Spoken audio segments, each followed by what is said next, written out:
कहा भरत तू बताएगा मुझे अपने बारे में। लाला, जिस सूर्य के आने के बाद अंधेरा समाप्त होता है, हो सकता है कि किसी दिन अंधेरा ही सूर्य को निकल जाए, हो सकता है। जल से निकलने के बाद भी मछली जीवित रह जाए, हो सकता है। ज्ञान होने के बाद भी माया समाप्त न हो, मोह समाप्त न हो सकता है। लेकिन भरत, मैं जानती हूं मेरा भरत अपने भैया राम के विरुद्ध जाकर व्यवहार करेगा, किसी भी कल्प में यह संभव नहीं है, कदापि नहीं हो सकता है। और जो ऐसा कहेगा भरत, उसको सपने में भी सुगति की प्राप्ति नहीं हो सकती, कदापि नहीं हो सकती। रात भर भरत जी मां के गोद में बैठे रहे, रात भर, और एक ही बात कहते थे, मां मोरा जन्म रघुबर बन लागी। मां, मेरा जन्म क्यों भया मां? न मैं जन्म लेता, न मेरे भैया को बन जाना पड़ता। मां समझाती रही। प्रातः काल भया, गुरु जी आए। जो गुरुदेव ने आदेश दिया, सरजू जी के तट पर चंदन की लकड़ी से चिता बनाई गई और गुरु आज्ञा प्राप्त करके भरत भैया ने अपने पिताजी को अग्नि प्रदान की। दशगात्र व्यवहार भया, त्रयोदश संस्कार पूर्ण भया। उसके बाद 4 दिन बाद गुरुदेव भगवान ने अयोध्या में श्रद्धांजलि सभा बिठाई, सबको बुलाया। गुरु जी अपनी बात कहने से पहले भूमिका कहने लगे। कहे भरत, आप चिंता मत करो भरत, ब्रह्मा जी ने मनुष्य को सब दे दिया, लेकिन हानि लाभ जीवन मरण जश अपजश अपने पास रख लिया, और तुम अपने पिताजी के लिए सोच कर रहे हो। भरत जी, उस ब्राह्मण का सोच करना चाहिए जो वेद नहीं जानता, विषय में लीन रहता है। भरत, उस ब्राह्मण का सोच करो। उस राजा का सोच करना चाहिए जो नीति का पालन नहीं करता और अपनी प्रजा को प्राण के समान प्रेम नहीं करता। भरत, उस बनिए का, उस व्यापारी का सोच करना चाहिए जो धनवान होने के बाद कंजूस बनकर बैठा है, और जो बणिक भगवान शंकर का नित्य 1 लोटा जल से अभिषेक नहीं करता है, वो बनिया सोचनीय है। उस सेवक का सोच करना चाहिए भरत, जो मुखर है, मान प्रिय है, ज्ञान के अभिमान में ब्राह्मण का अपमान करता है, उस सेवक का सोच करना चाहिए। उस स्त्री का सोच करना चाहिए जो कुटिल हो, कलही हो, अपने मन से विचरण करे, अपनी इच्छा से घूमे, बात बात में पति से कलह करे, घर में कलह करे, उस स्त्री का सोच करना चाहिए। भरत, उस शिष्य का सोच करना चाहिए जो गुरु की आज्ञा का पालन न करे। उस गृहस्थ का सोच करना चाहिए जो गृहस्थ धर्म का निर्वाह न करे। उस सन्यासी का सोच करना चाहिए जो तप छोड़कर सन्यास लेने के बाद भी जगत के प्रपंच में फंसा हुआ है, उस सन्यासी का सोच करना चाहिए। उस वानप्रस्थ का सोच करना चाहिए भरत, जो तप छोड़ के भोग में लगा है। उस मनुष्य का सोच करना चाहिए जो माता पिता गुरु भाई से विरोध करे, जो केवल अपने शरीर का पोषण करे, जो चुगली करे, उस मनुष्य का सोच करना चाहिए। भरत, उस मनुष्य का तो बेटा सब प्रकार से सोच करना चाहिए जो मनुष्य शरीर प्राप्त करके भगवान का भक्त नहीं हो पाए। वो सब प्रकार सोचनीय है। आपके पिताजी सोचनीय नहीं है भरत। अरे भयऊ न अहई न अब होनिहारा, भूप भरत जस पिता तुम्हारा। आपके पिता जैसा पिता न भया, न है, न होगा। अरे, जिन महाराज के जाने के बाद इंद्र आधा आसन खाली कर देते थे, ब्रह्मा विष्णु महेश जिसकी महिमा गाते हैं, आप, राम, लक्ष्मण और शत्रुघ्न जैसे जिनके 4 पुत्र हैं, उस महाराज के सौभाग्य के बारे में कोई क्या कहेगा?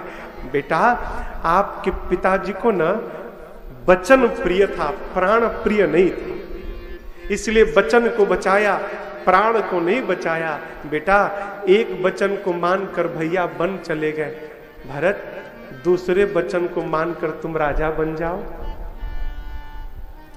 इस एक बात को कहने के लिए गुरुजी ने कितनी बड़ी भूमिका बनाई है। कहते बेटा तुम राजा बन जाओ। भरत जी कहे गुरुजी हम एक प्रश्न पूछे, गुरुजी आपकी आज्ञा हो तो पूछो भरत। भरत जी ने कहा गुरुजी आपको भी ऐसा लगता है कि आप रोक देते तो भैया न रुकते? गुरुजी बोले नहीं नहीं भरत, मैं राम को रोकता ना, राम कदापि वन न जाते। भरत जी बोले फिर आपको तनिक भी दया नहीं आई गुरुजी?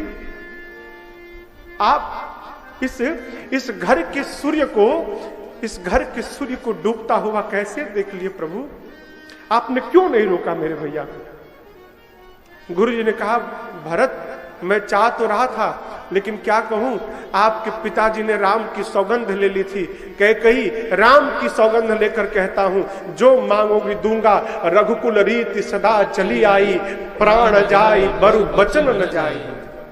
यदि राम बन न जाते तो तुम्हारे भैया का अनिष्ट हो जाता, इसलिए नहीं रोका। भरत जी फिर सोचने लगे, कहे अच्छा ठीक गुरुजी, आप रोक नहीं सकते थे। मेरी मां ने पहला वरदान मेरे लिए राज तिलक मांगा, दूसरे में भैया का वनवास मांगा, आप रोक नहीं सकते थे। ये तो कह सकते थे ना कि महाराज पहला वरदान भरत जी का तिलक है, तो पहले पहला वरदान पूरा करिए, बाद में दूसरा वरदान पूरा होगा, ये तो कह सकते थे ना गुरुजी। गुरुजी बोले हाँ भरत, ये तो मैं कह सकता था, फिर क्यों नहीं कहा गुरुजी आपने?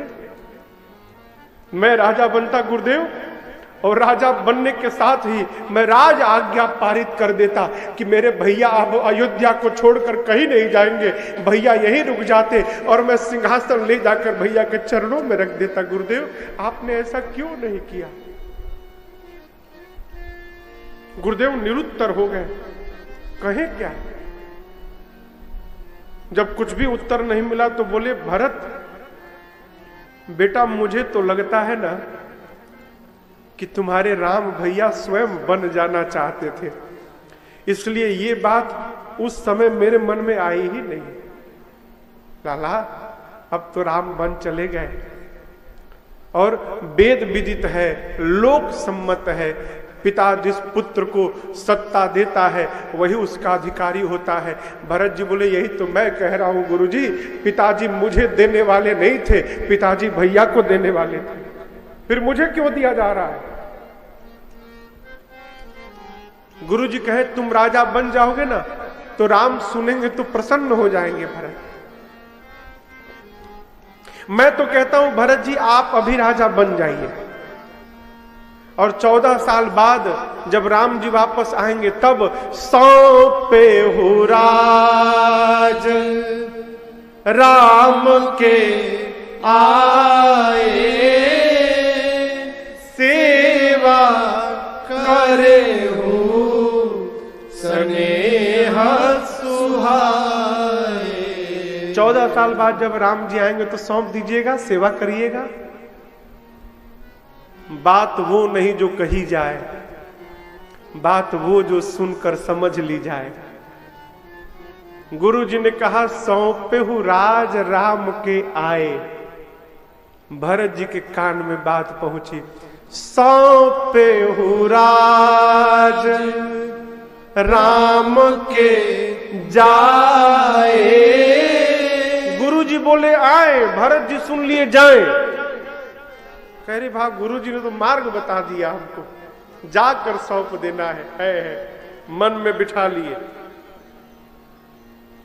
सुमंत जी ने कहा भरत जी जो गुरु जी कह रहे करिए, राम जी आएंगे तो जो अच्छा लगेगा कर दीजिएगा। कैकेयी मैया कौशल्या जी खड़ी हो गई। कौशल्या जी ने कहा लाला बेटा गुरु जी जो कह रहे हैं ना भरत, वो पथ्य है बेटा। पथ्य जानते हैं आप क्या होता है? पथ्य, कोई बीमारी हो जाए, अब बीमारी ठीक हो जाए, जैसे किसी को पीलिया हो जाए, जॉन्डिस, और जॉन्डिस ठीक हो जाए, तो डॉक्टर साहब कहते हैं कि देखिए ठीक तो हो गए हैं, 1 साल तक आप तेल मसाला नहीं खाएंगे। तो ये जो बचा कर भोजन लेना है ना, इसको पथ्य कहते हैं। मां ने कहा बेटा गुरु जी जो कह रहे हैं ना, पूत पथ्य गुरु आयसु अहै, गुरु जी जो कह रहे हैं वो पथ्य है भरत। भरत जी बोले मां अभी भरत का रोग ही समाप्त नहीं भया, तू पथ्य बताने लगी मुझे, रोग तो वैसे ही बना हुआ। मां ने कहा भरत तुम्हारे पिता देव लोग चले गए, बड़ा भाई बन चला गया, तुम इस प्रकार कायरता दिखा रहे हो, लाला राजा बन जाओ बेटा। जब मां ने दबाव दिया ना राजा बनने का, भरत जी झरझर रोने लगे। कहे मां दुनिया वाले कहे कोई फर्क नहीं पड़ता, तू तो जानती है कि मैं भैया को कितना प्रेम करता हूं। जिस आसन को आज तक मैंने साष्टांग दंडवत किया मां, उस आसन पर कैसे बैठ जाऊं जाकर।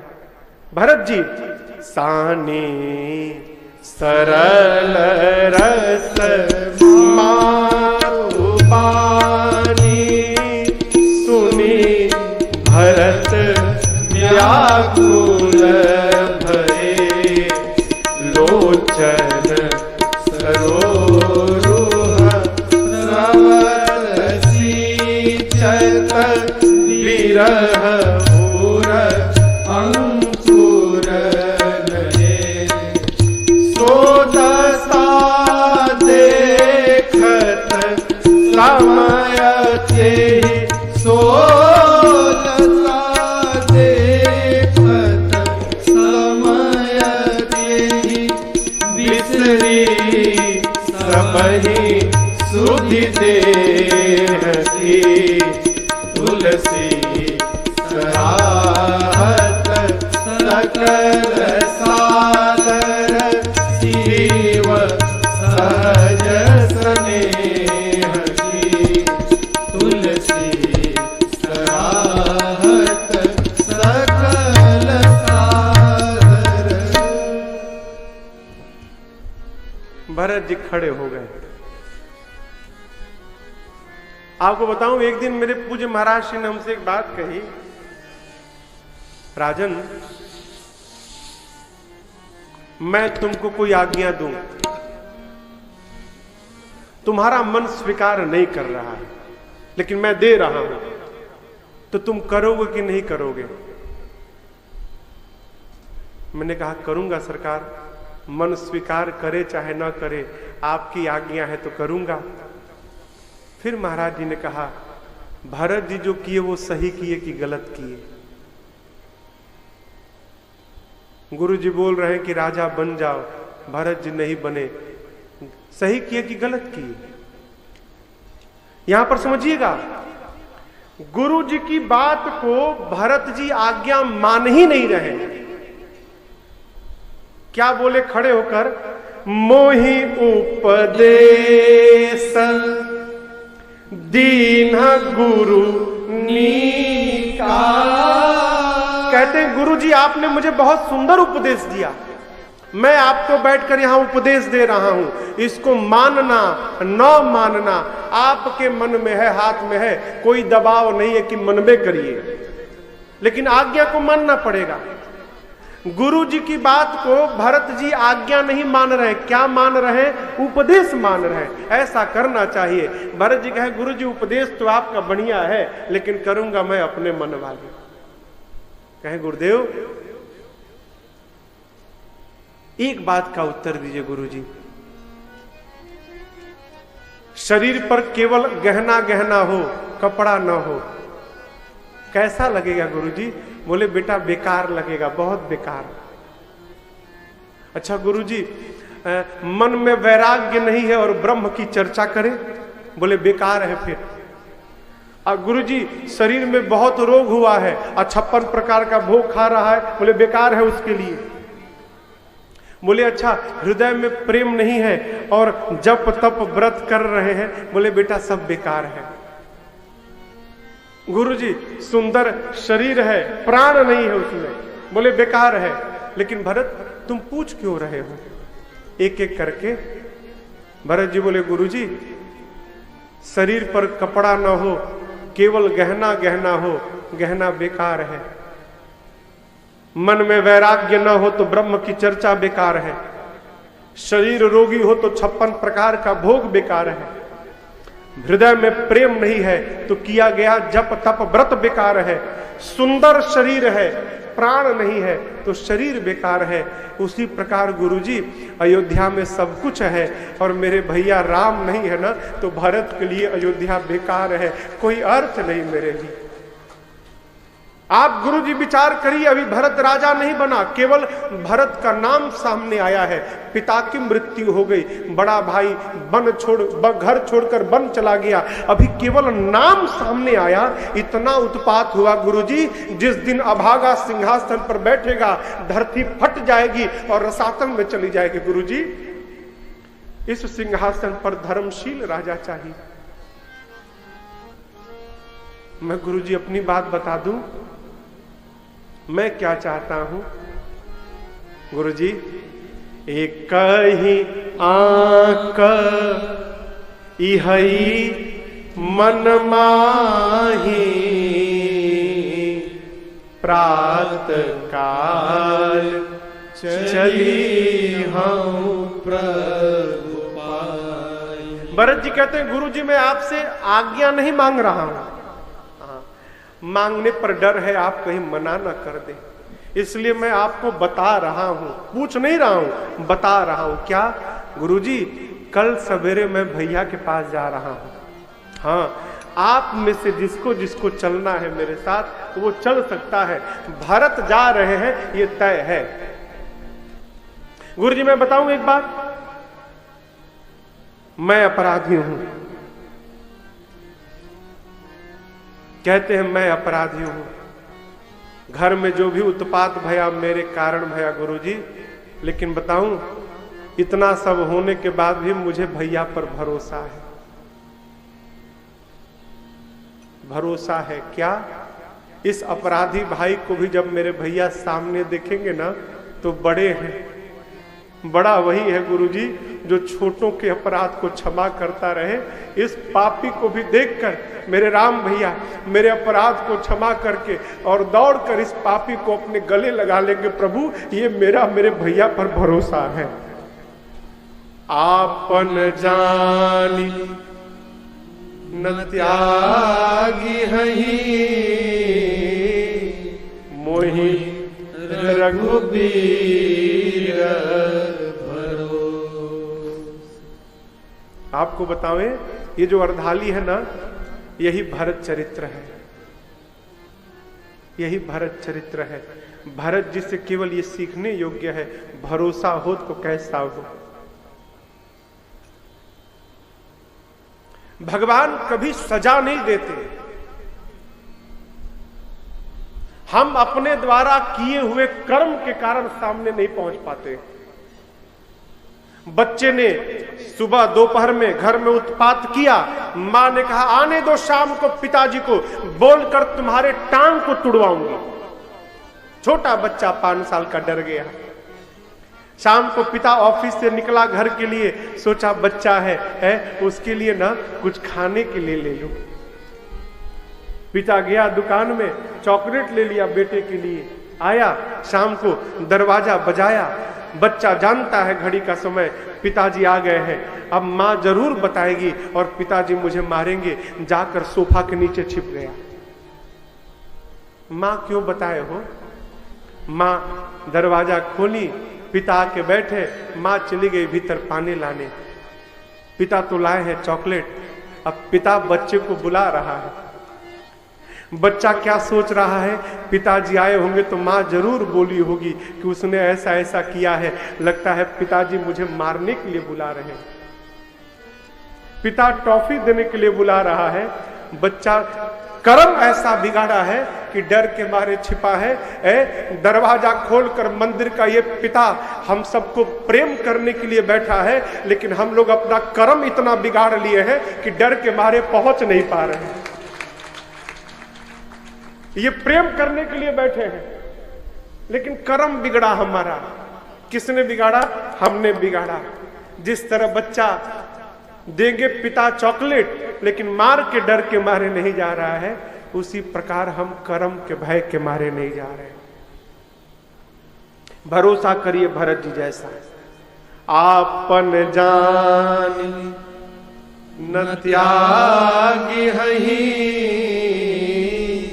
मोहि रघुबीर भरो। कहते हैं मेरा रघुनाथ जी पे भरोसा है गुरु जी, इस पापी को भी प्रभु दूर नहीं भगाएंगे। भरत जी की बात जब अयोध्या की प्रजा सुनी कि भरत जी सबको लेके सवेरे चित्रकूट जाएंगे, इतना सुनकर ए जी चलता प्रात लखी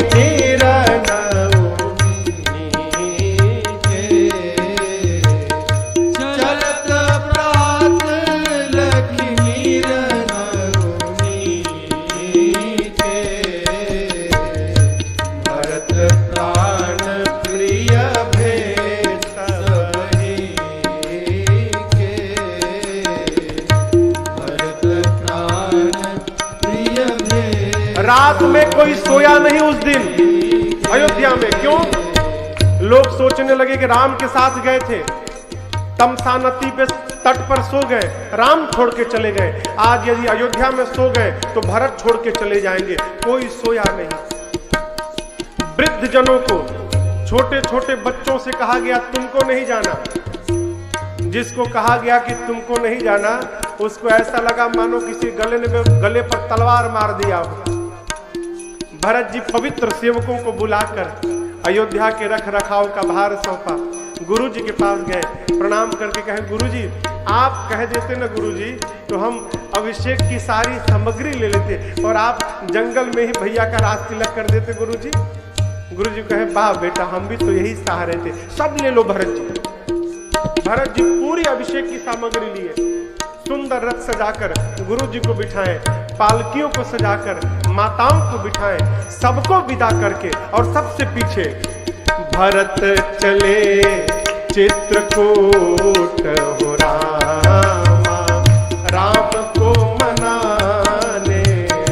भरत चले चित्रकूट हो रामा, राम को मनाने। भरत चले चित्रकूट हो रामा, दर्शन पाने। भरत चले चित्रकूट हो रामा, दर्शन पाने। राम को मनाने, सिया लखन को मनाने। राम को मनाने, सिया लखन को मनाने। भैया भरत चले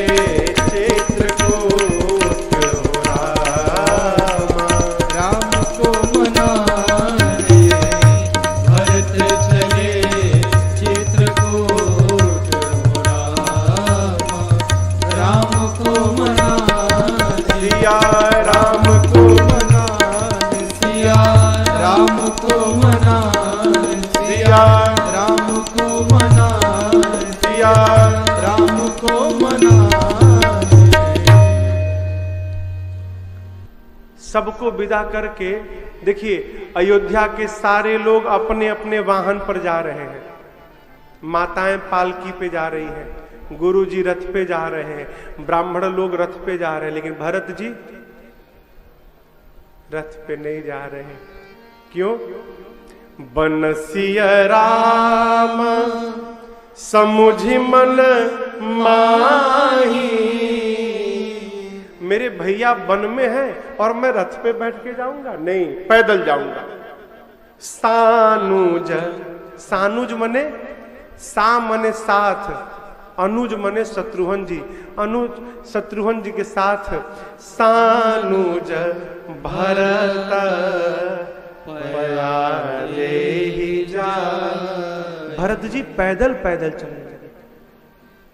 अब जो गाड़ी पर जाएगा तो आगे चला जाएगा ना, भरत जी पैदल पैदल पीछे, अयोध्यावासी आगे हैं। आपस में थोड़ी देर बाद चर्चा करने लगे, अरे भरत जी का रथ नहीं दिख रहा, भरत जी नहीं दिख रहे, कहां है भरत जी? तब तक पता चला भरत जी पैदल आ रहे हैं। सब लोग अपने को धिक्कार कर और सब लोग अपनी अपनी गाड़ी से नीचे उतर गए, सब पैदल चलने लगे।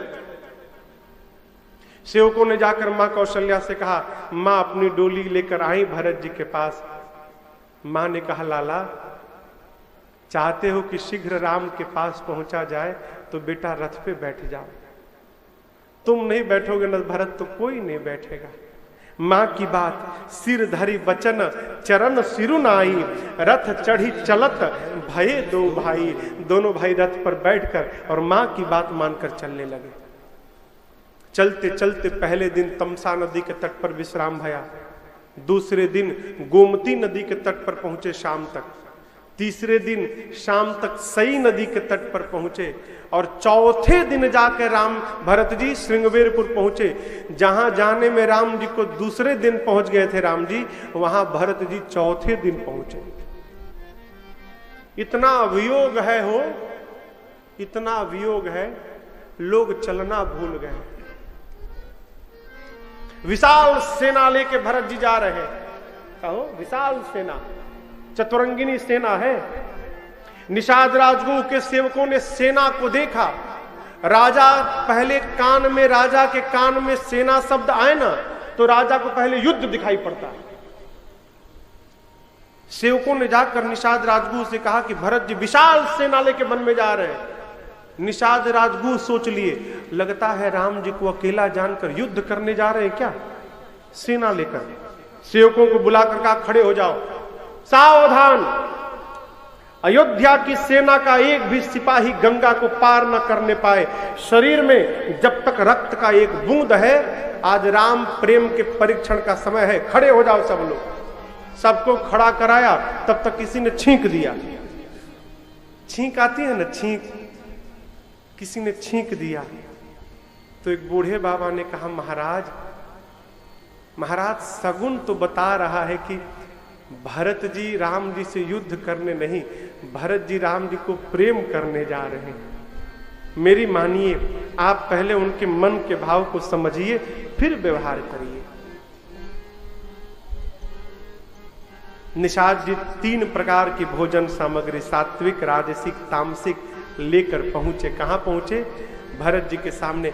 समझिएगा, यहां पर भरत जी का रथ है, गुरु जी है, भरत जी का रथ है, और वो पांडाल का आखिरी कोना है ना, उतने दूर निषाद राजगुह धरती पर साष्टांग दंडवत किए हैं। भरत जी पूछे, गुरु जी उधर कोई प्रणाम कर रहा है, गुरु जी कौन है गुरु जी? भरत जी बोले, गुरु जी बोले, भरत जी वो आपके भैया के मित्र है। केवल राम सखा सुना भरत जी ने, और कुछ नहीं सुना। परिणाम देखिए, ए जी राम सखा सुनी संदन त्यागा, राम सखा सुनी संदन त्यागा। भरत जी चले उतरे उमगत अनुरागा, चले उतरे उमगत अनुरागा। गाँव जाति गुहनाऊ सुनाए, गाँव जाति गुहनाऊ सुनाए। किन्ह जोहारू मात महिलाए, किन्ह जोहारू मात महिलाए, किन्ह जोहारू मात महिलाए। राम सखा, बस इतना पर्याप्त है। भरत जी को क्या सुनाई पड़ा? जो सामने गिरा है, प्रणाम कर रहा है, उसका संबंध किससे जुड़ा है? राम से। राम जी के सखा हैं। ये नहीं कहा कि निषाद राजगुह, क्या कहा? राम सखा। भरत जी सुने और दौड़ पड़े निषाद जी की ओर। अब देखिए निषाद जी भरत जी को आते देखिए अपनी ओर, सोचने लगे भरत जी जितनी वेग से आ रहे हैं मुझे उठाएंगे, मैं तो अछूत हूं, इस अछूत को कहीं भरत जी छू मत दे, उनको मालूम नहीं कि मैं कौन हूं। भरत जी को आते देख निषाद जी अपने बारे में बताने लगे, गांव का नाम बताया, जाति अपनी जाति बताई, गुह नाम सुनाई, अपना नाम बताया, बोला मैं अछूत हूं भरत जी, अछूत हूं। भरत जी के कान में एक बात घुस चली गई है, क्या राम सखा जाने के बाद कोई बात भीतर नहीं जा रही है। भरत जी दौड़ कर गए। आज भरत जी को लगा कि मेरा छोटा भाई लक्ष्मण मुझे मिल गया है, दौड़ कर और उठाकर हृदय से लगा लिया निषाद राज को। भरत जी ने उठाकर जैसे हृदय से लगाया, जितने लोग थे वहां सब सिहाने लगे, कहने लगे भरत जी ने क्या किया, ये भरत जी ने आज अछूत को छू दिया, अछूत को। गोस्वामी जी कहते हैं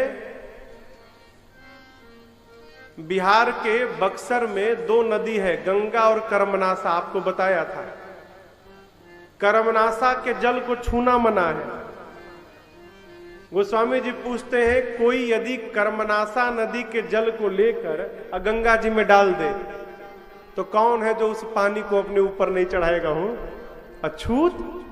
जिस निषाद राजगुह को राम जी ने हृदय से लगा लिया हो वो अछूत है, उससे पवित्र संसार में दूसरा कोई नहीं, कोई नहीं है। जानते अछूत कौन है? जानते अछूत कौन है? सबसे बड़ा अछूत। मनुष्य का शरीर मिला और इतना सुंदर शरीर पाकर जो भगवान का भक्त नहीं हो पाया, उससे बड़ा कोई अछूत नहीं हो सकता संसार में। शरीर मिलकर जो भगत ना हो पाया हो, है? संबंध भगवान से बने। संबंध किससे बने? जगत वालों के खूब संबंध बना लीजिए, कौनो टिकने वाला नहीं है। भगवान वाला ही संबंध जीवन भर चलने वाला है। अरे मुझे कौन पूछता था,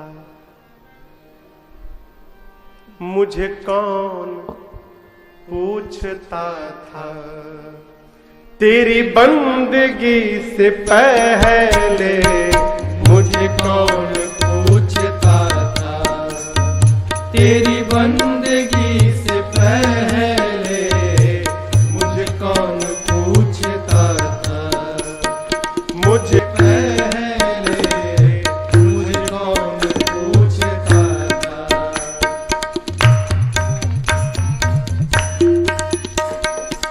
सीप देखें आप, सीप देखे हैं? सीप हम लोग जब छोटे थे ना तो गर्मी के समय में, इसी समय में कलकत्ता से गांव जाते थे, आम का समय रहता था तो माई लोग कच्चा आम तोड़ के आता था आचार बनाने के लिए। तो हम लोगों का काम होता है आम को छीलने का। तो सीप लेकर, बड़े बड़े सीप को लेकर, अब घर उस समय उतने चक्कू नहीं होते थे घर घर में, तो सीप को ही सीमेंट पे रगड़ लेते थे, तो रगड़ते रगड़ते उसमें छेद हो जाता था।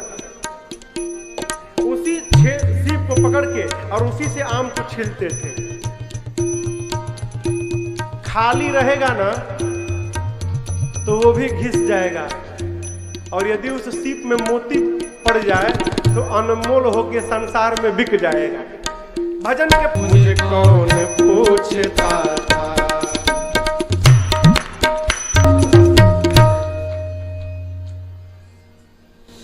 मुझे कौन पूछता था, तेरी बंदगी से पहले मैं खुद को ढूंढता था। कौन हूं, क्यों हूं? तेरी बंदगी से पहले मुझे कौन पूछता था। माई बाप, संबंध भगवान से बने। आपको बतावें, अयोध्या के संत कहते हैं एक बात,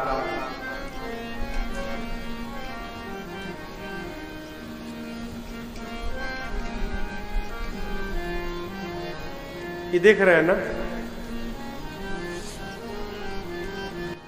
अयोध्या के संत लोग कहते हैं कुत्ते दो प्रकार के। कितने प्रकार के हो कुत्ते? कौन कौन? एक का नाम पालतू, दूसरे का नाम फालतू। लेकिन दोनों में बड़ा अंतर है। वो पालतू कुत्ता जो है ना, है क्या बात है, डव साबुन से नहाता है, मखमल के गद्दे पर सोता है, शैम्पू लगाता है, क्रीम पाउडर लगाता है, एसी गाड़ी में घूमता है। कौन? पालतू।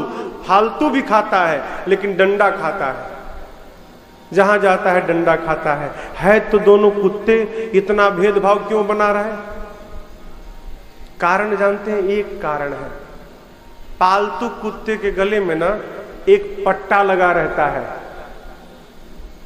फालतू के गले में कोई पट्टा नहीं होता है। जितना जल्दी हो सके माई बाप, हम और आप भी ये भगवान वाला पट्टा गले में डाल लें तो हम भी फालतू से फालतू बन जाएंगे। जहां जाएंगे जब आनंद ही आनंद होता रहेगा। ये पट्टा, ये गुरु जी का पट्टा। उस पालतू कुत्ते को कौन घुमाता है? मालिक। सवेरे सवेरे वो पकड़ लेगा, वो उसकी डोरी लेकर मॉर्निंग वॉक करेगा। बुरा देखिए, घुमाइए घुमाइए, हम विरोध नहीं करते, लेकिन जितने प्रेम से उस कुत्ते को घुमा रहे हैं ना, नहीं रोज रोज, कभी कभी बूढ़े माई बाप की उंगली को पकड़ के भी बाहर घुमा दिया करिए। बुरा मत मानिएगा,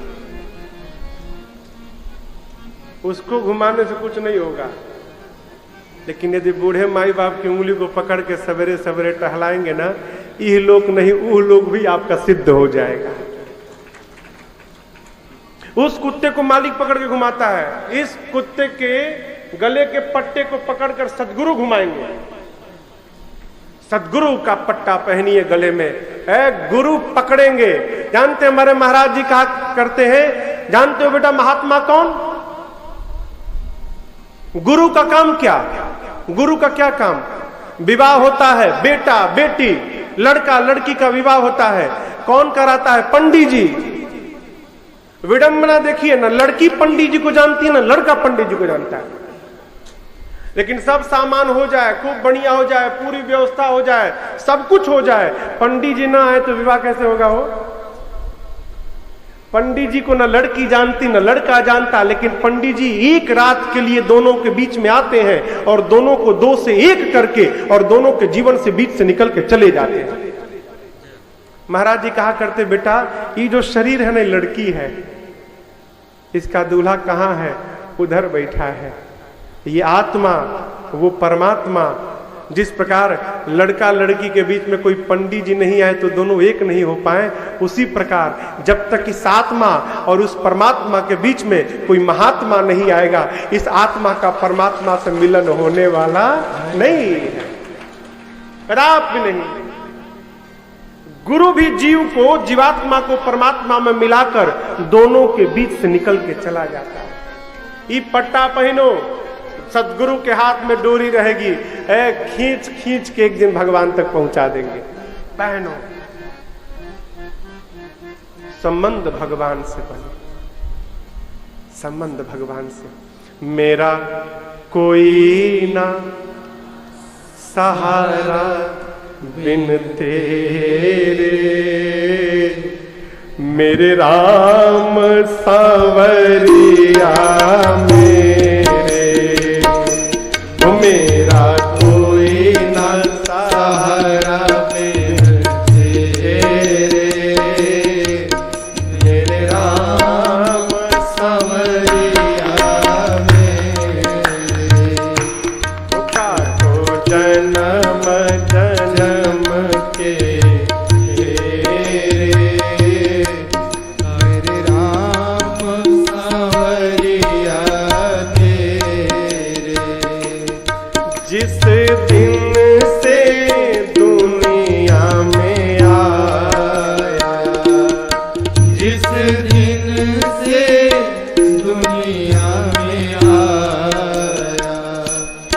मैंने पल भर चैन न पाया, मैंने पल भर चैन